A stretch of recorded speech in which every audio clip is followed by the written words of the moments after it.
नमस्कार छात्रों, मैं योगेश कुमार जायसवाल आज आपको पाठ संचयन जो कि हिंदी विषय का एकादश एवं द्वादश श्रेणी पश्चिम बंग राज्य कारीगरी एवं वृत्तिमूलक शिक्षता एवं दक्षता उन्नयन संसद के द्वारा प्रस्तुत किया गया है।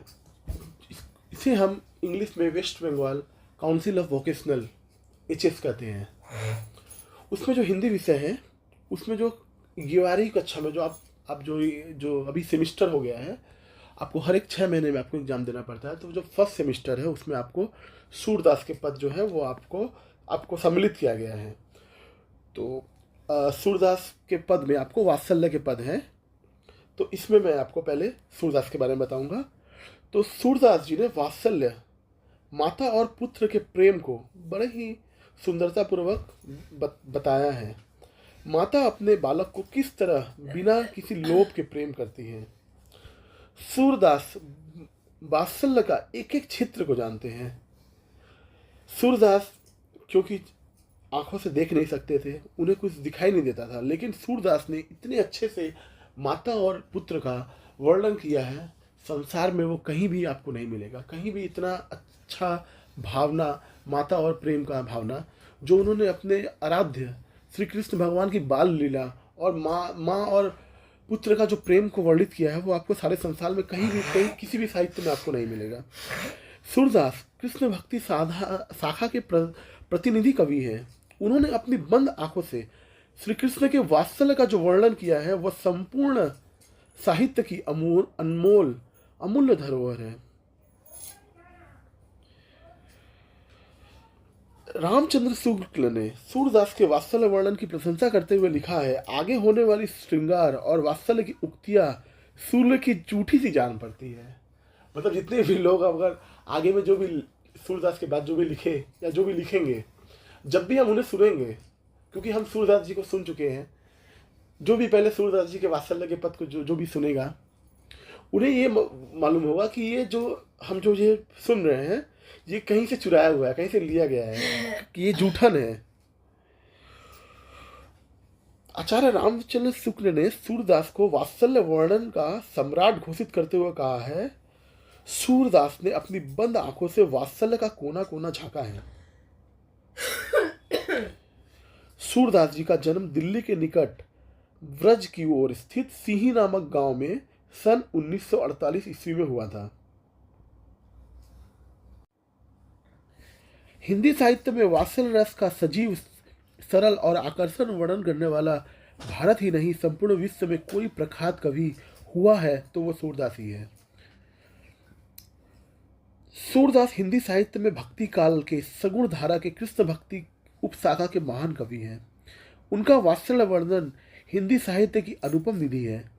श्री कृष्ण के बाल सौंदर्य के साथ साथ बाल मनोविज्ञान जैसा चित्रण सूर्य काव्य में उपलब्ध होता है, वैसा अनंत कहीं नहीं मिलता। शैशव अवस्था से लेकर किशोर अवस्था तक न जाने कितने चित्र उनके काव्य में प्रस्तुत किए गए। उनमें केवल बाहरी रूपों की चेष्टाओं का विस्तृत और सूक्ष्म वर्णन नहीं है, कवि ने बालकों की अंतः प्रकृति का भी वर्णन किया है और अनेक भावों की सुंदर स्वाभाविक व्यंजना की है। पुरुष होते हुए भी सूरदास के पास माँ का कोमल हृदय था। सांसारिक संबंधों से दूर रहते हुए भी सूरदास ने वात्सल्य का इतना मार्मिक चित्रण किया है कि उन्हें अनुभव करने से जैसे लगता है कि आपके सामने कोई चित्र चल रहा हो और आप उसे सुन रहे हो।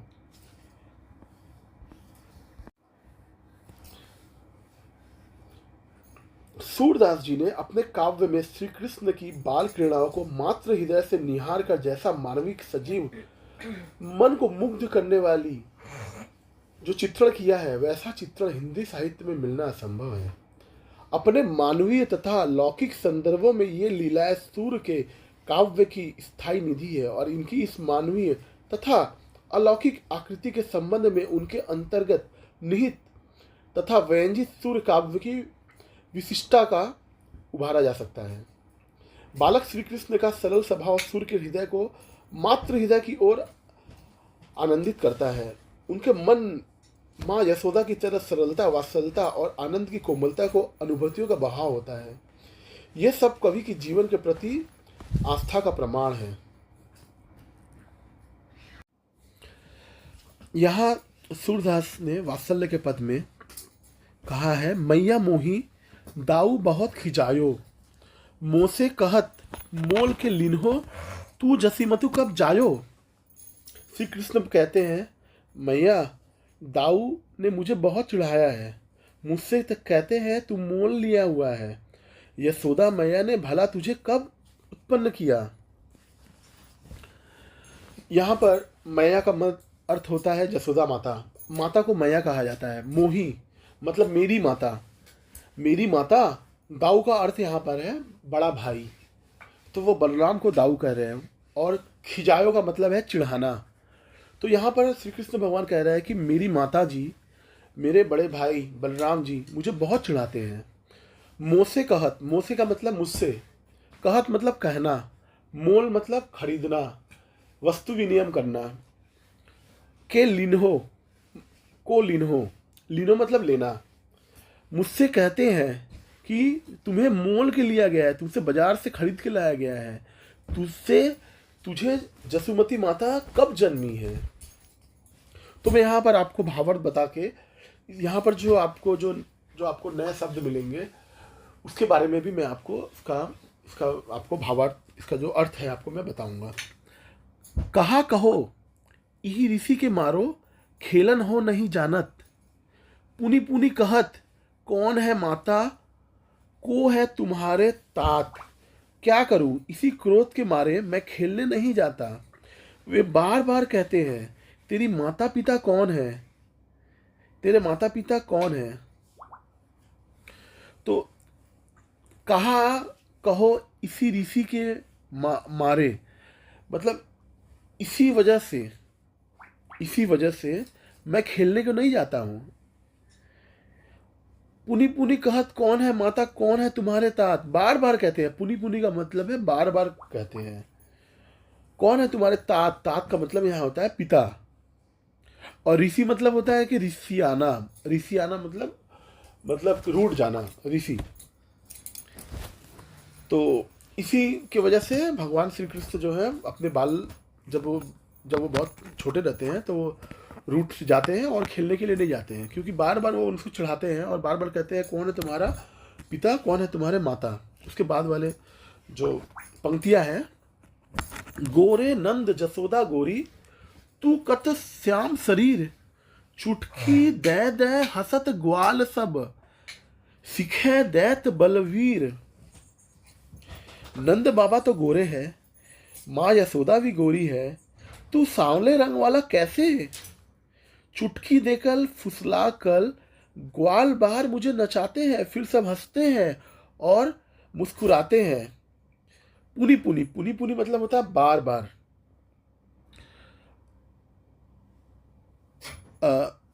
गोरे नंद जसोदा गोरी मतलब गोरे नंद बाबा भी गोरे हैं, जसोदा माता भी गोरी है। तू कैसे श्याम शरीर, तुम्हारा जो शरीर है वो कैसे श्याम हो गया। अगर माता जी गोरी है और नंद बाबा गोरे हैं तो तुम कैसे श्याम शरीर। श्याम मतलब जो गोरा नहीं होता है। श्याम मतलब सांवला, श्याम मतलब काला। चुटकी दे हसत, ग्वाल बाल सब सीखे देत बल, सब मुझे ग्वाल बाल सब मुझे हंसते हैं मेरे ऊपर और सब मुझे अपने इशारे पे नचाते रहते हैं। इसके आगे पंक्तियां में कहते हैं, तू मोही को मारन सीखी, दाऊ कबहू ना खींचे, मोही को मुख रिस समेत लख, जसुमती मन अतरीझो।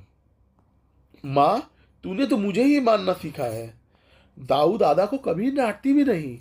सूरदास जी कहते हैं, मोहन के मुख से गुस्से वाली बातें बार बार सुनकर माता यशोदा जी अंदर ही अंदर खुश हो रही है।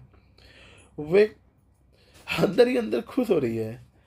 और तो यहाँ पर तू का मतलब होता है तुम, मोही मतलब मुझे, को मारहन मतलब मारना, सीखी मतलब सीखना।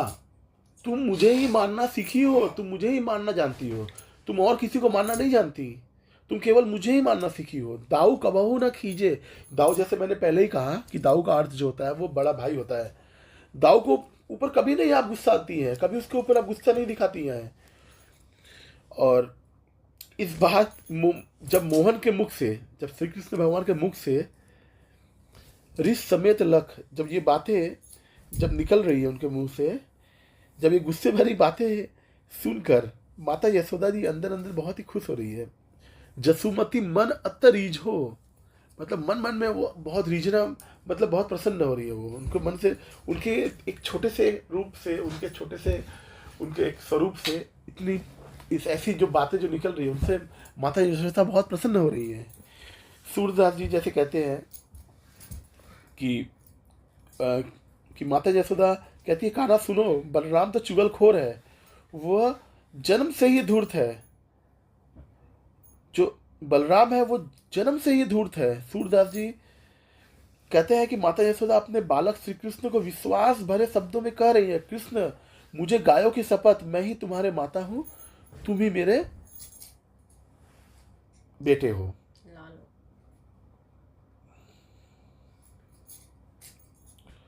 तो इसमें जो है, और जैसे कि कुछ पंक्तियां जो है उसमें नहीं दी गई है, इसके बाद और भी पंक्तियां, जैसे कि सुनहु कान बलभद्र चबाई, जनमत ही को धूत, सूर्य श्याम मोही गोधन की सौ, हाँ माता तू पूत। इसमें ये जो लाइन है ये नहीं, ये पंक्तियां नहीं दी गई हैं। तो इसका मैं भावार्थ आपको पहले ही बता चुका कि ये सब बातें सुनकर माता यशोदा बताती है कि सुनहु काना बलभद्र चबाई, जन्मन से ही धूल। बलभद्र मतलब बलराम, वो जो है बलराम जो है बचपन से ही बहुत धूर्त है। सूर श्याम मोही गोधन की सौ, सुनो श्याम, मैं गोधन की कसम खाती हूँ, मैं ही तुम्हारी माता हूँ, तुम ही मेरे पूत हो। ये सुनकर कृष्ण भगवान बहुत प्रसन्न हो जाते हैं और अपनी माता से प्रेम पूर्वक लिपट जाते हैं। तो ये जो पंक्तियाँ हैं, इसमें दो पंक्तियाँ नहीं दी गई हैं, तो उसका भी मतलब मैंने आपको बता दिया और उसका भी मैंने आपको बता दिया। इसके बाद भी दो लाइन और भी हैं। तो अब इसके बाद वाली जो लाइन है, मैया मोरी मैं नहीं माखन खायो, ख्याल परे ये शरण सबे मिली, मेरे मुख लपटायो। यहाँ पर श्री कृष्ण माँ यशोदा जी से बोलते हैं, मैया मैंने मक्खन नहीं खाया है, ये सब सखा मिलकर मेरी हंसी करने पर उतारू हैं, इन्होंने उसे मेरे ही मुख में लिपटा गया। तो अब मैं यहाँ पर आपको अर्थ बताऊंगा। मैया मतलब माता, मोरी मतलब मेरी, मैं नहीं माखन खायो, माखन मतलब मक्खन, खायो मतलब खाना, ख्याल परे ये शरण सबे मिल, ये सब मिलकर, ये जो सभी जो गोपियाँ हैं ये सभी मिलकर मेरे मुख पे माखन लिपटा दिए हैं। अब मैं इसका एक बैकग्राउंड आपको बताता हूँ कि किस मतलब सूरदास जी ये पंक्तियाँ जो बता रहे हैं उसमें क्या है कि दोनी में माखन खाते हुए श्री कृष्ण भगवान के हाथ में दोना है और उनके मुख पे माखन लगा हुआ है, उनके हाथ में माखन लगा हुआ है और वो माखन खाते हुए रंगे हाथ पकड़े गए हैं। उन्होंने अपने हाथों को अपने पीछे ले लिया हुआ है और वो माता यशोदा से छुपा रहे हैं। उनसे वो बता रहे हैं कि उन्होंने माखन नहीं खाया है और वो इस पर तरह तरह का तर्क दे रहे हैं। तो इसी के ऊपर ये जो पंक्तियाँ हैं सूरदास जी ने यहाँ पर बताया है। अब मैं अगली पंक्ति आपको बताऊंगा। देखी तू ही सीके पर भाजन, ऊंचे धरी लटकायो, हो जू कहत नान्हे कर, आपने मैं कैसे करी पायो। देखी तू ही मतलब तुम ही सोचो माता तुम ही सोचो कि सीके पर भाजन उरी धरी लटकायो, बर्तन तो छीके पर रखकर ऊंचाई पर लटकाए हुए थे, मैं कहता हूं कि उन्हें अपने नन्हे हाथों से मैं कैसे पा लिया। ये कहकर मुख पे लगा दही मोहन ने पोंछ डाला और चतुरता से माखन भरा दोना पीछे छिपा लिया। तो हौ जूही कहत नान्हे कर मतलब यहाँ पर नान्हे मतलब होता है कि नन्हे। ये कहने के बाद अपने नन्हे कर मतलब वो बता रहे हैं कि मैं अपने छोटे छोटे हाथ से ये कैसे मैं जो जो जो ऊपर में जो लटका हुआ है, जो जहाँ पर मक्खन लटका हुआ है, मैं अपने ये छोटे छोटे हाथों से कैसे मैं इसे पा जाऊंगा। तुम आप ही सोचो, इतना ऊंचा में लटका हुआ है मटकी, मैं ये मटकी मेरे अपने छोटे छोटे हाथों से कैसे पाऊंगा। और ये बोलते हुए ही मुख दधी पोछी, अपने मुख से वो दही पोछ लिए और और और क्या किए, वो दोनों को अपने पीछे छुपा लिए। डारी साटी मुस्काई जसोदा, श्यामही कंठ लगायो, बाल विनोद मोद मन मोहयो, भक्ति प्रताप दिखायो, सूरदास जसुमती को यह सुख, सब बिरंची मुख पायो। तो माता यशोदा ने पुत्र की बात सुनकर छड़ी रख दी और मुस्कुराकर श्री कृष्ण को गले लगा लिया। तो माता यशोदा जी ने छड़ी लेकर आए थी और उन्होंने सोचा कि ये छड़ी से श्री कृष्ण भगवान को सबक देना चाहिए, क्योंकि वो हमेशा माखन खा लेते हैं। लेकिन श्री कृष्ण भगवान जी इतने प्यारे, इतने मधुर और इतने अद्भुत ढंग से अपने अपने बचाव में, अपने पक्ष में, क्योंकि वो रंगे हाथ पकड़ा चुके हैं कि उन्होंने माखन खा रहे हैं, और वो अपने बचाव में, अपने पक्ष में जब वो वार्तालाप करते हैं अपने माता से, तो माता प्रेम से भर जाती है। वो प्रेम से भाव विभोर होकर, प्रेम से गदगद होकर, उन्होंने अपने हाथ में जो छड़ी लाई थी उसे वो एक तरफ रख देती है और अपने पुत्र श्री कृष्ण को गले से लगा लेती है। तो सूरदास जी कहते हैं कि प्रभु ने अपने बाल विनोद के आनंद से माता के मन को मोहित कर लिया है। इस बाल क्रीड़ा और माता से डरने में उन्होंने भक्ति का प्रताप दिखाया। माता यशोदा को जो यह श्री कृष्ण भक्ति का विनोद आनंद मिल रहा है, वह तो देवों के देव महादेव और ब्रह्मा जी भी नहीं पा सके। जो सुख माता यशोदा जी को जो मिला है, वो जो हम लोग जो त्रिलोक कहते हैं ना, हम लोग तीन देव, त्रिदेव, ब्रह्मा विष्णु महेश, तो ये महेश जो है शंकर भगवान, उनको भी ये प्राप्त नहीं हुआ, ब्रह्मा जी को भी ये प्राप्त नहीं हुआ, जो सुख अभी यहाँ पर माता यशोदा को मिल रहा है।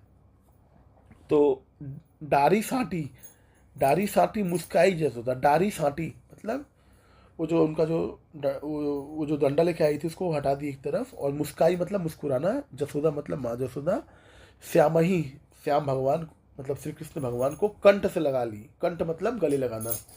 बाल विनोद, बाल मतलब बचपन, विनोद मतलब आनंद, मोद मन मोहयो, बाल विनोद से उनका जो मन है वो मोह लिया गया, और श्री कृष्ण भगवान ने अपना भक्ति का प्रताप दिखाया। तो ये जो सुख है, सूरदास जी कहते हैं जसुमती को ये सुख, जसुमती मतलब मान जसोदा को ये जो सुख मिल रहा है, सब विरंची मुख पायो, मतलब जितने भी शिव, यहाँ लिखा है शिव मतलब हो गया भगवान शिव, और विरंची मतलब हो गया ब्रह्मा। अब मैं आपको इसकी जो अगली पंक्तियां हैं वो आपको पढ़ के सुनाता हूँ। कान चलत पग द्वय द्वय धरनी, जो मन में अभिलाष करती हो, सो देखती नंद धरनी। ये जो पंक्तियां हैं इसमें श्री कृष्ण भगवान जी का और भी बचपन का जो चित्र वर्णन किया गया है सूरदास जी के द्वारा। इसमें जो श्री कृष्ण भगवान हैं, जैसे जो बच्चे होते हैं, जो टॉडलर्स की जो उम्र में होते हैं, उस उम्र में बच्चे तुरंत ही चलना सीखते हैं, तो उसी उम्र में है भगवान श्री कृष्ण। समझ लीजिए 6वें महीने से लेकर 9वें महीने के बीच में जब बच्चा बैठना सीखता है, जब बच्चा धीरे धीरे मतलब चलने की कोशिश करता है, तो उसमें बता रहा है कि कन्हाई अब पृथ्वी पर 2-2 पग चल लेते हैं। श्री नंद रानी अपने मन में जो अभिलाषा करती थी उसे अब प्रत्यक्ष रूप से देख रही हैं। कान्हा चलत, कान्हा मतलब कान्हा, चलत है, पग द्वय द्वय धरनी मतलब पृथ्वी पर धीरे धीरे घसीट के चल रहे हैं।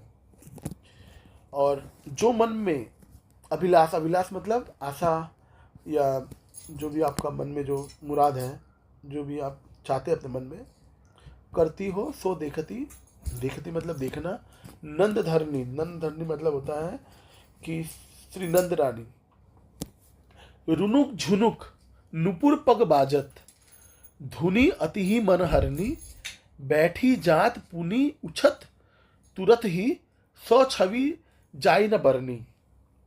मोहन के चरणों में रुंझुन नुपुर बसते हैं, जिनकी ध्वनि मन को अतिशय हरण करने वाली है। वे बैठ जाते हैं और फिर तुरंत खड़े होते हैं। इस शोभा का वर्णन ही नहीं हो सकता।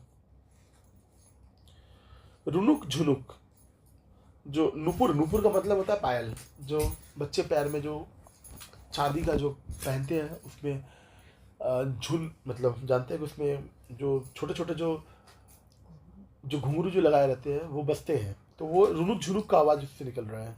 जो नुपुर पग, पग मतलब पैर, तो रुनुक झुनुक नुपुर पग बाजत, पैर में जो वो नुपुर पहने हैं वो बज रहा है। धुनी, उसका जो धुन है, अति ही मतलब अथाह, बहुत बहुत अच्छा। मन हरनी मतलब मन को हरने वाली। बैठी जात पुनी उछत तुरत ही, मतलब वो तुरंत बैठ जाते हैं।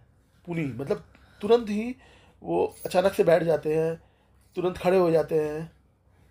सो छवि जाई, छवि मतलब होता है इसका मतलब, छवि मतलब चित्र। इस छवि का वर्णन ही नहीं हो सकता। व्रज जुबती सब देख थकित भई, सुंदरता की सरनी, चिरजीव बहु जशुदा को नंदन, सूरदास को तरनी। सुंदरता के इस अद्भुत ढंग को देखकर ब्रज की सब युवतियां थकित हो गई है। सब युवती जो है वो थक गई है, मतलब अपने सब काम को भूलकर केवल श्री कृष्ण भगवान का जो वो मोहनी जो रूप है, उस जितनी भी युवतियां हैं, जितनी भी गोपियां हैं, भगवान श्री कृष्ण को देख रही हैं और थक सी गई है। मतलब अपने सब काम को छोड़कर वहाँ पर अचानक से बैठ गई हैं और उसे निहार रही हैं। जैसे कि सारा जो जो माहौल है वो रुक सा गया है, थम सा गया है। वो इतना सुंदर है। सूरदास के लिए ये भाव सागर की नौका रूप, ये जो मतलब सूरदास बोलते हैं कि ये जो चित्र वो वर्णन कर रहे हैं वो भाव सागर की तरह है। नौका रूप श्री यशोदा नंदन जी जो है वो चिरंजीवी हो, मतलब वो जो यशोदा माता है और जो श्री कृष्ण भगवान है वो दोनों उनके लिए भाव सागर की तरह हैं, जो उन्हें पार कर रहे हैं उनकी नैया को। तो सूरदास जी ने इन पंक्तियों में बहुत ही सुंदर वर्णन किया है और मैंने कोशिश किया कि आपको मैं इसकी तरनी मतलब होता है कि तार देना, मतलब होता है ना कि आपको तार दिया जाता है, और तो इसका मतलब आपको मतलब भी बताया, कोशिश किया मैंने आपको, लेकिन वीडियो काफ़ी लंबा हो गया। इसके लिए मैं कोशिश करूँगा कि मैं वीडियो को थोड़ा सा छोटा में बनाऊँगा आपके लिए, और मैं आगे भी हिंदी के लिए आपको हिंदी में आपको आपके सिलेबस में जितने भी आप चैप्टर्स हैं, जितने भी आपके, उसके मैं आपको सम्मिलित करूँगा। तो अभी के लिए धन्यवाद।